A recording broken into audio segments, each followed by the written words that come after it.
What's up, all you white males? This is Joe Enders, and this is The Gauntlet.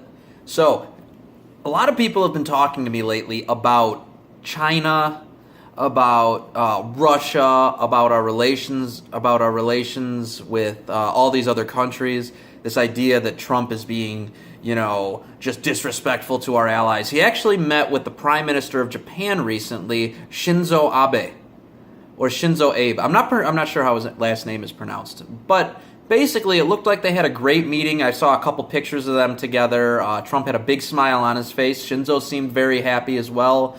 He gave some speeches about that. The Japanese people seemed happy that we made a deal with them. So all in all, things seem to have turned out pretty well as far as the meeting between the two went. A lot of people seem to be under the impression that somehow Trump doesn't know what he's doing, or that he's talking badly about these other countries for certain reasons. One example I've heard was the Australia example. He hung up on Turnbull on the phone because that's what they rumored to say. Turnbull even denies that even happened. But there seemed to have been some sort of disagreement over an agreement that Obama made with him regarding taking in 1,200 refugees of theirs. And Trump simply said no. And I'm just sitting here like, yeah, Australia, you shouldn't have taken in the refugees to begin with. Why are your refugees our problem? This is just another example of these countries that claim to be our allies taking advantage of us. I mean, for goodness sakes, look at Europe. We fund 75% of NATO. Like, yeah, I'd be your ally too if you were paying for 75%, of my naval patrols in the waters, of all this military aid, and all these in this alliance with the most powerful country on earth and the strongest consumers on earth. I mean, let's be honest. They're our allies because we let them walk all over us.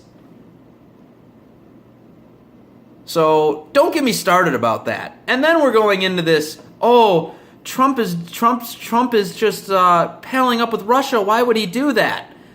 And the simple answer is, and nobody seemed to have noticed this yet, which really surprises me. It's all about China. China is the biggest importer of ours. That's interesting. We also have, I believe it's a $500 billion trade deficit with them.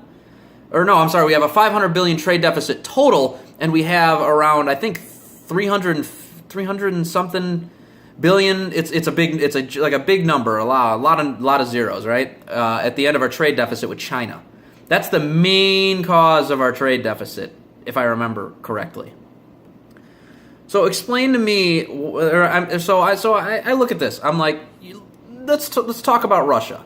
Why is he palling up with Russia? Well, Russia seems to have a hostile relationship with China. If I'm looking at somebody who's about to come to the table and try to renegotiate a trade deal with China, for example, well, what am I going to do? I'm going to pal up with people that China doesn't particularly care for. One of them being Russia. The next thing I would do is I would probably humiliate them in some way and explain to them that I mean business coming into office. Like, I don't know, pointing out that they stole some of U.S. military property in international waters, which, by the way, could be considered an act of war.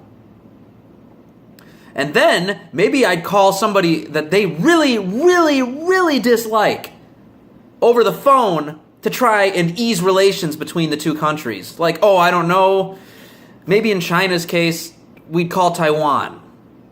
Do you see what's going on here? Trump is putting all the leverage he can against China before he goes in to make a deal with them. This is great. This is a great idea. And nobody seems to understand that he's doing this. This is all to pressure China into making a mutually beneficial trade deal.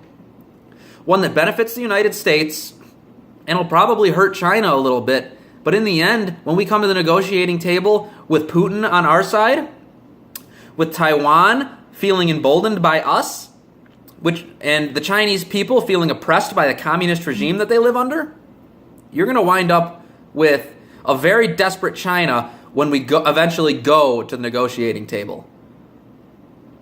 So let's just think about this for a second before we go calling Trump some sort of foreign policy idiot that has no idea what he's talking about.